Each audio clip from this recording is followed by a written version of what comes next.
against my will should be killed." End quote. When Kamsa spoke in this way, Lord Krishna became very angry with him, and within a second he jumped onto the high dais of King Kamsa. Kamsa was prepared for Krishna's attack, for he knew from the beginning that Krishna was to be the supreme cause of his death. Kamsa immediately unsheathed his sword and prepared to answer the challenge of Krishna with sword and shield.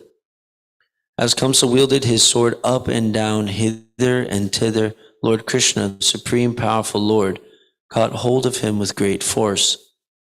The Supreme Personality of Godhead, who is the shelter of the complete creation, and from whose lotus navel the whole creation is manifested, immediately knocked the crown from the head of Kamsa and grabbed his long hair in his hand. He then dragged Kamsa from his seat to the wrestling dais and threw him down. Then Krishna at once straddled his chest and began to strike him over and over again. Simply from the strokes of Krishna's fist, Kamsa lost his vital force. I think I read too many. So we're doing 2. To assure his parents that Kamsa was dead, Lord Krishna dragged him just as a lion drags an elephant after killing it. When people saw this, there was a great roaring sound from all sides, as some spectators expressed their jubilation and others cried in lamentation. From the day Kamsa had heard that he would be killed by the 8th son of Devaki, he was always thinking of Krishna with his wheel in hand. And because he was very much afraid of his death, he was thinking of Krishna in that form 24 hours a day, without stopping, even while eating, while walking, and while breathing. And naturally, he got the blessing of liberation. In Bhagavad Gita, it is said, "Sada tad bhava bhavatiha." A person gets his next life according to his thoughts, in which he is always absorbed. Kamsa was thinking of Krishna with his wheel, which means Narayan, who holds a wheel, conch shell, lotus, flower, and club. According to the opinion of authorities, Kamsa attained Sarup Mukti after death. That is to say, he attained the same form as Narayan, Vishnu. On the Vaikuntha planets, all the inhabitants have the same bodily features as Narayan. After his death, Kamsa attained liberation and was promoted to the Vaikuntha Loka. From this instance, we can understand that even a person who thinks of the Supreme Personality of Godhead as an enemy gets liberation or a place in a Vaikuntha planet.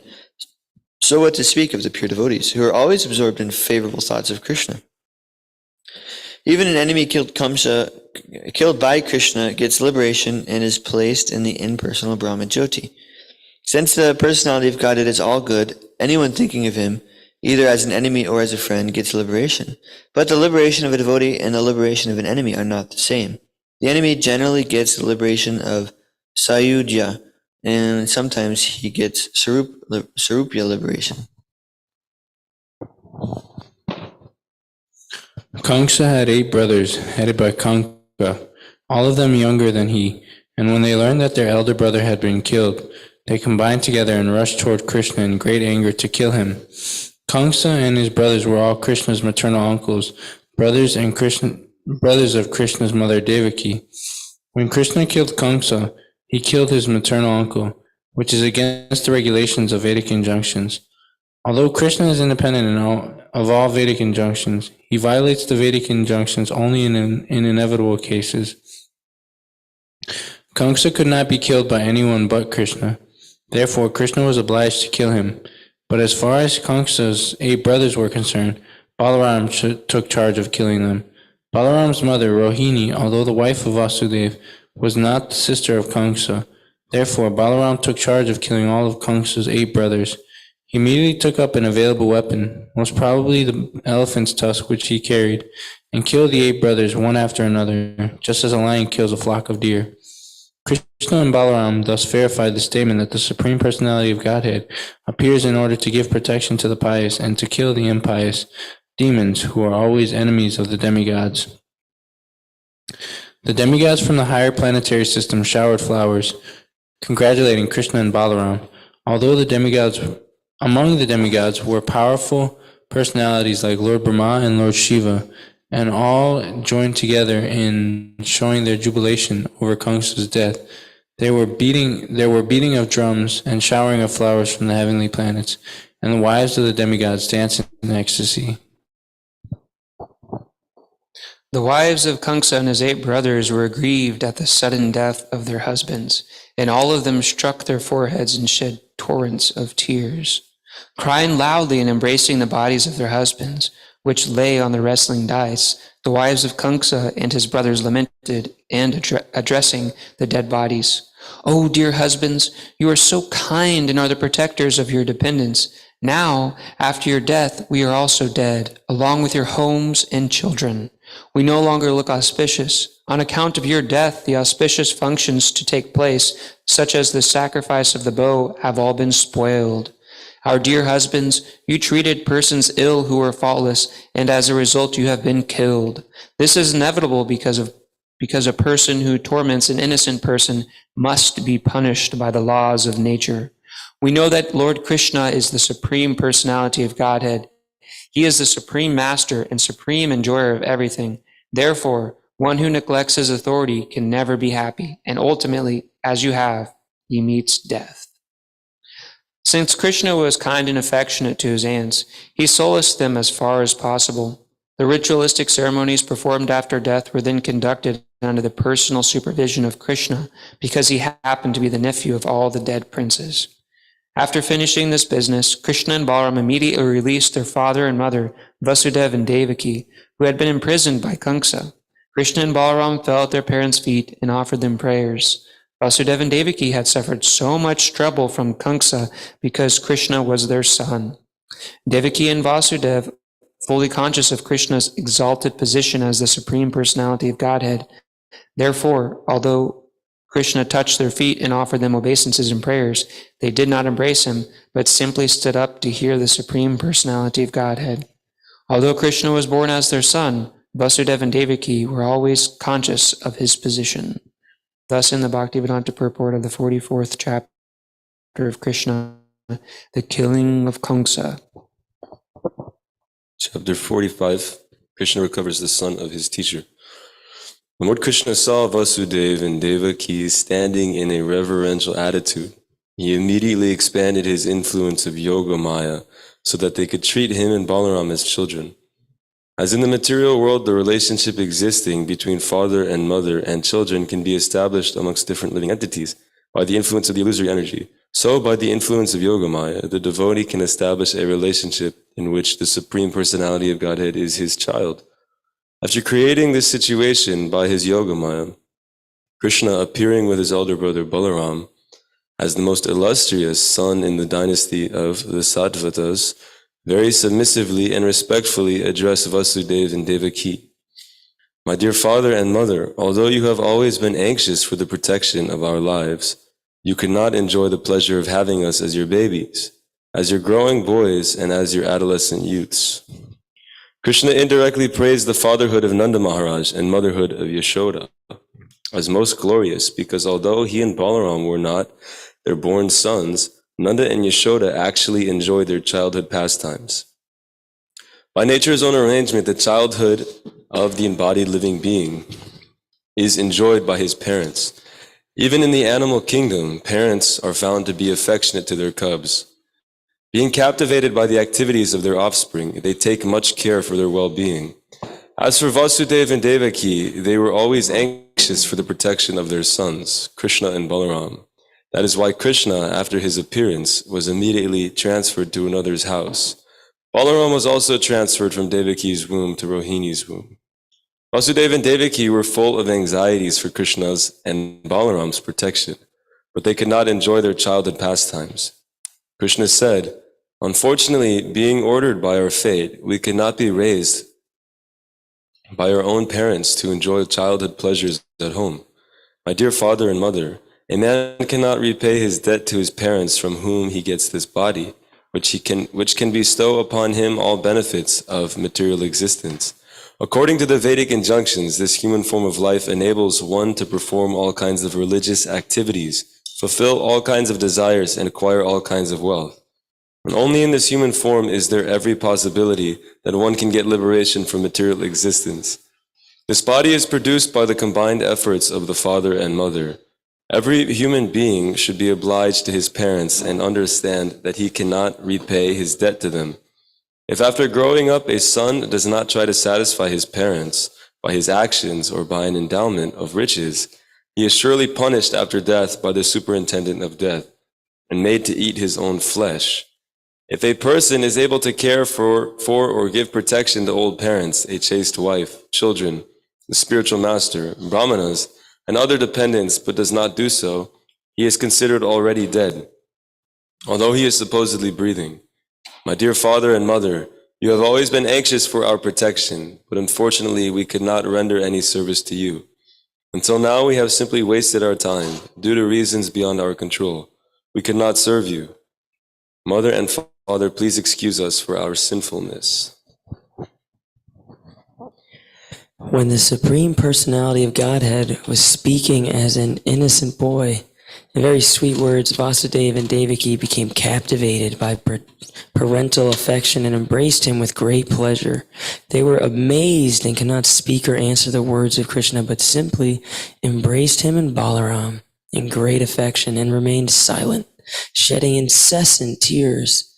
Thus, having consoled his father and mother, the Supreme Personality of Godhead, appearing as the beloved son of Devaki, approached his grandfather Ugrasena and announced that Ugrasena would now be the king of the Yadu kingdom.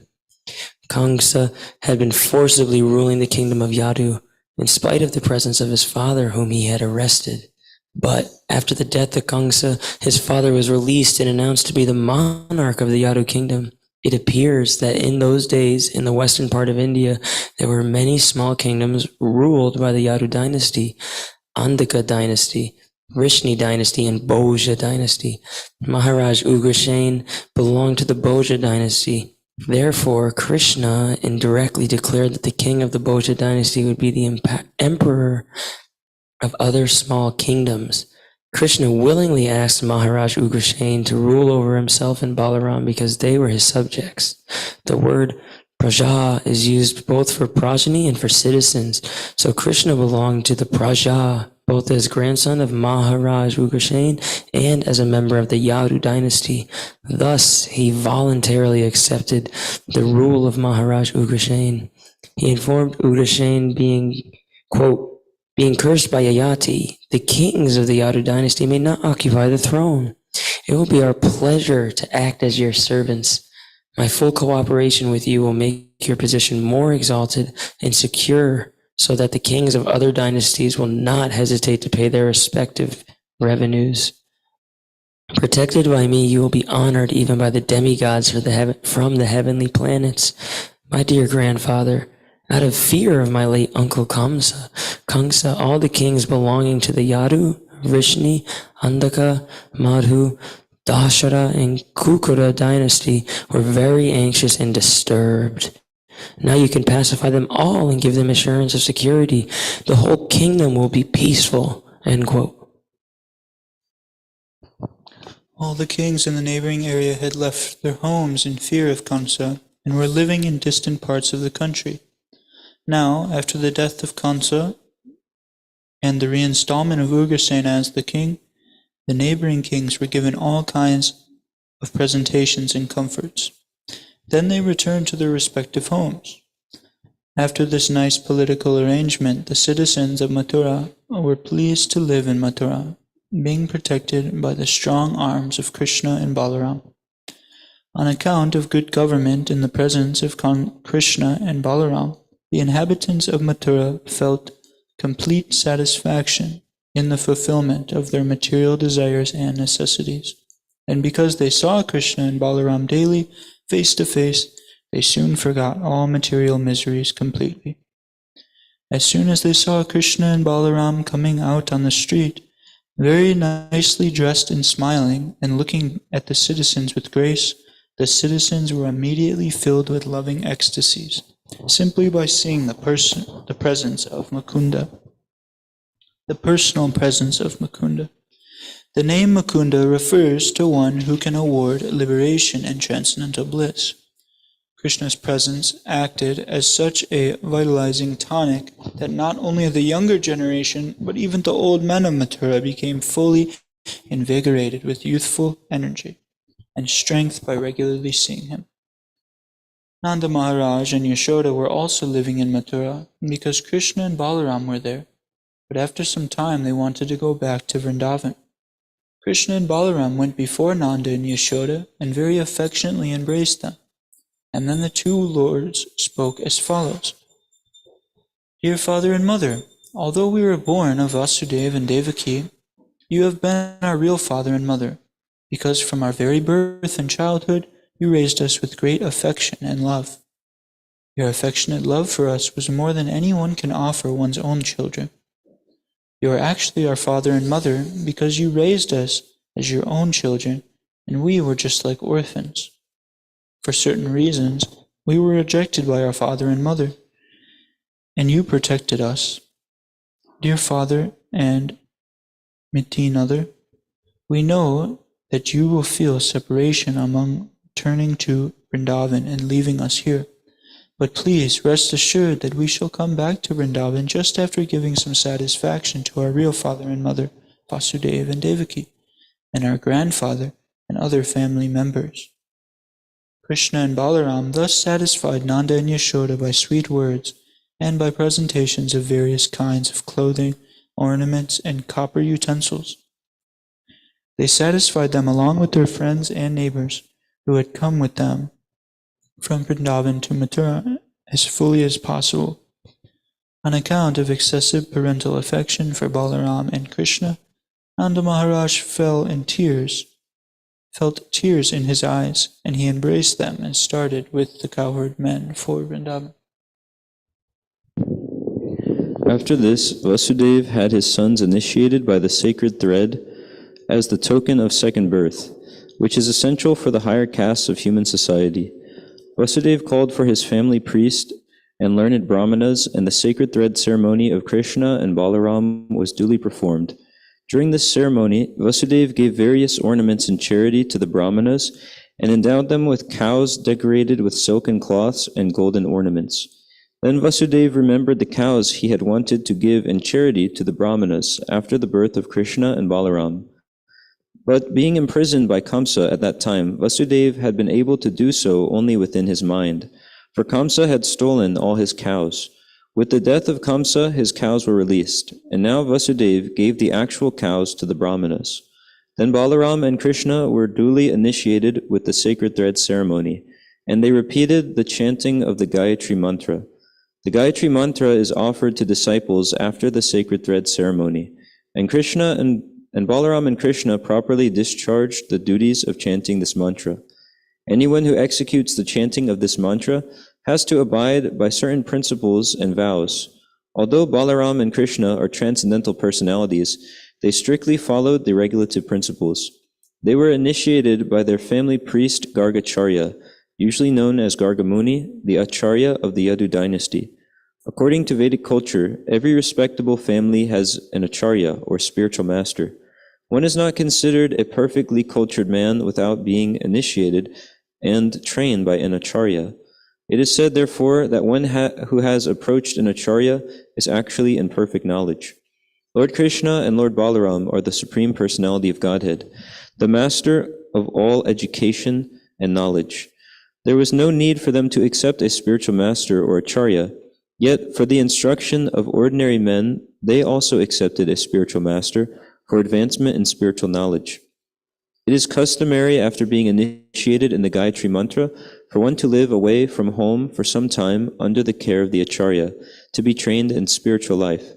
During this period, one has to work under the spiritual master as an ordinary menial servant. There are many rules and regulations for a brahmachari living under the care of an Acharya, and Krishna and Balaram strictly followed those regulative principles while living under the instruction of their spiritual master, Sandipani Muni, who was a resident of Avantipur in the northern Indian district of Ujjain. According to scriptural injunctions, a spiritual master should be respected and regarded on an equal level with the Supreme Personality of Godhead. Krishna and Balaram exactly followed those principles with great devotion and underwent the regulations of brahmacharya. Thus they satisfied their spiritual master, who instructed them in Vedic knowledge. Being very satisfied, Sandipani Muni instructed them in all the intricacies of Vedic wisdom and in supplementary literatures such as the Upanishads. Because Krishna and Balaram happened to be Kshatriyas, they were specifically trained in military science, politics, and ethics. Politics includes such departments of knowledge as how to make peace, how to fight, how to pacify, how to divide and rule, and how to give shelter. All these items were fully explained and instructed to Krishna and Balaram.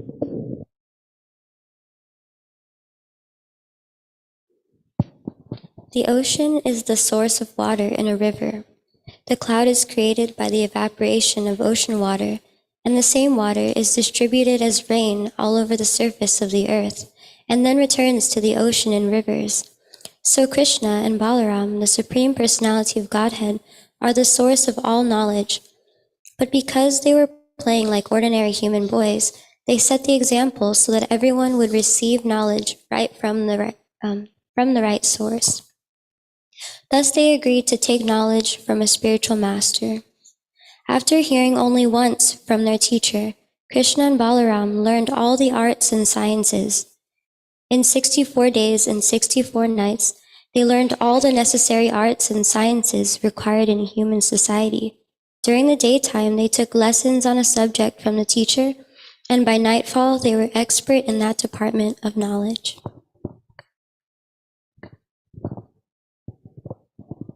First of all, they learned how to sing, how to compose songs, and how to recognize the different tunes. They learned the favorable and unfavorable accents and meters, how to sing different kinds of rhythms and melodies, and how to follow them by beating different kinds of drums. They learned how to dance to the rhythm of melody in different songs. They learned how to write dramas, and they learned the various types of paintings from simple village arts up to the highest perfectional stage. They also learned how to paint tilak on the face by many different kinds of dots on the forehead and cheeks. Then they learned the art of making paintings on the floor with a liquid paste of rice and flour. Such paintings are very popular at auspicious ceremonies performed at household affairs or in the temple. They learned how to make a resting place with flowers and how to decorate clothing and limbs with colorful paintings. They also learned how to set valuable jewels and ornaments. They learned the art of ringing water pots. Water pots are filled with water to a certain measurement so that as one beats on the pots, different tones are produced. And when the pots are beaten together, they produce a melodious sound. They also learned how to splash water in the rivers or lakes while taking a bath among friends. They learned how to decorate with flowers. This art of decorating can still be seen in various temples of Vrindavan during the summer season. It is called Pulabari. The dais, the throne, the walls, and the ceiling are all fully decorated, and a small aromatic fountain of flowers is fixed in the center. Because of these floral decorations, the people, fatigued from the heat of the summer, become refreshed. Krishna and Balaram learned the art of dressing hair in various styles and fixing a helmet in different positions on the head. They also learned how to set up a theatrical stage, how to decorate dramatic actors with clothes and with flower ornaments over the ear, how to sprinkle sandalwood pulp in water to produce nice fragrance. They also learned the art of performing magical feats. Within the magical field, there is an art called Bahurupi, by which a person dresses himself in such a way that when he approaches a friend, he cannot be recognized.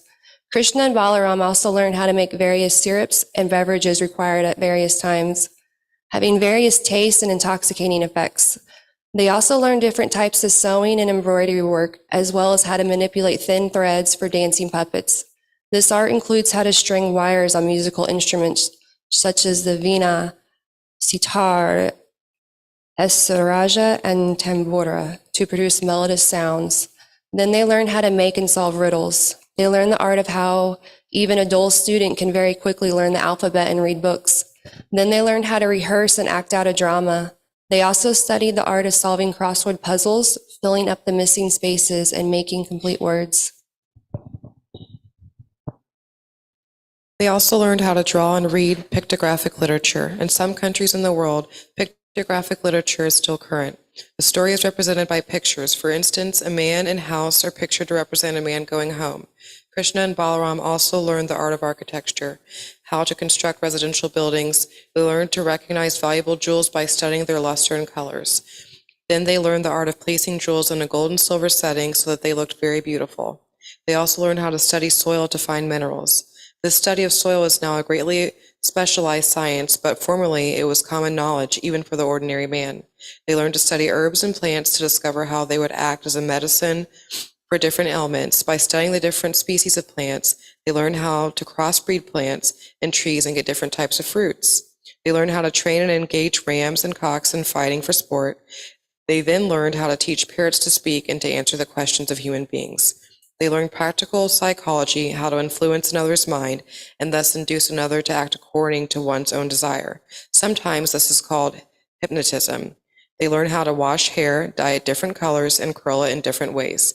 They learn the art of telling what is written in someone's book without actually seeing it. They learn to tell what is contained in another's fist. Sometimes children imitate this art, although not very accurately. One child keeps something within his fist and asks his friend, "Can you tell what is within?"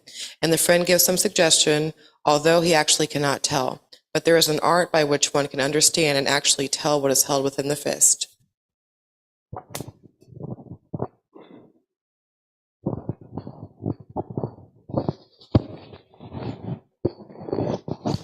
Krishna and Balaram learned how to speak and understand the languages of various countries. Not only did they learn the languages of human beings, Krishna could also speak even with animals and birds. Evidence of this is found in the Vaishnava literature compiled by the six Goswamis. They learned how to make carriages and airplanes from flowers. It is said in the Ramayana that after defeating Ravana, Ramachandra was carried from Lanka to Bharatavarsha on a plain of flowers called a Pushpa Ratha. Krishna and Balaram then learned the art of foretelling events by seeing signs. In a book called Kannada Vachana, the various types of signs and omens are described. If when one is going out, one sees someone with a bucket full of water, that is a very good sign. But if one sees someone with an empty bucket, it is not a good sign. Similarly, if one sees a cow being milked alongside its calf, it is a good sign. The result of understanding these signs is that one can foretell events. And Krishna and Balaram learned the science. They also learned the art of composing matrika. A matrika is like a crossword box with 3 numbers in each row. If one adds any 3 from any side, it will come to 9. The matrikas are of different kinds and for different purposes. Krishna and Balaram learned the art of cutting valuable stones such as diamonds, and they also learned the art of questioning and answering by immediately composing poetry within the mind. They learned the science of the action and reaction of physical combinations and permutations. They learned the art of a psychiatrist who can understand the psychic movements of another person. They learned how to satisfy one's desires. Desires are very difficult to fulfill, but if one desires something which is unreasonable and can never be fulfilled, the desire can be subdued and satisfied, and that is an art. But this art, one can also subdue sex impulses when they are aroused, as they are even in brahmachari life. By this art, one can make even an enemy one's friend or transfer the direct action of a physical element to other things.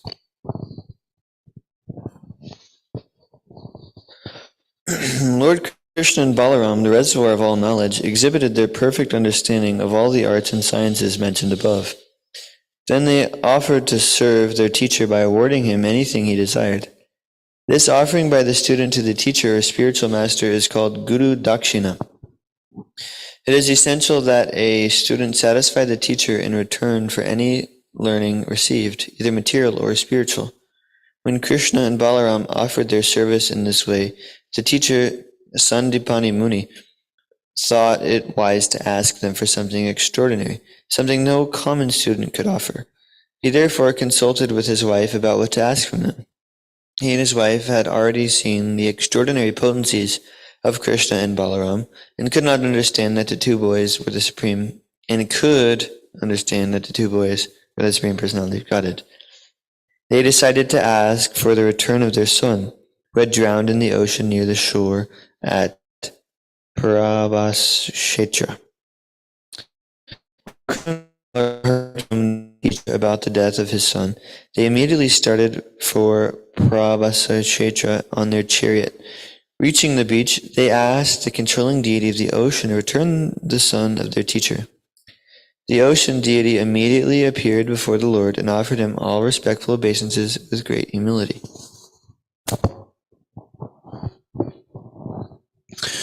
The Lord said, "Some time back you caused the drowning of the son of our teacher. I order you to return him." The ocean deity replied, "The boy was not actually taken by me, but was captured by a demon named Panchajana. The great demon generally remains deep in the water in the shape of a conch shell. The son of your teacher might be within the belly of the demon, having been devoured by him." On hearing this, Krishna dove deep into the water and caught a hold of the demon Panchajana.